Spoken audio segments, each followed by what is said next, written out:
Grįžtame prie rubrikėlės dienos korta. Pasižiūrėsime, kas laukia pirmadienį.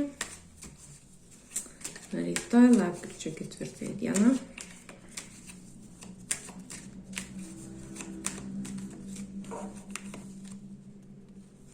Dvi monetos. Nusimato intensyvi, busy diena. Daug visko reikės žongliruoti.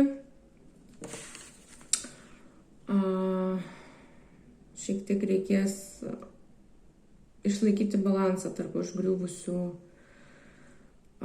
dalykų ir manau, kad jums tai puikiai seksis. Tai geros savaitės pradžios. Lengvo pirmadienio, užgriuvus įprastiems darbams po savaitgalio, po ilgo savaitgalio kai kam. Ir linkiu geros savaitės pradžios ir iki kitų susitikimų. Iki.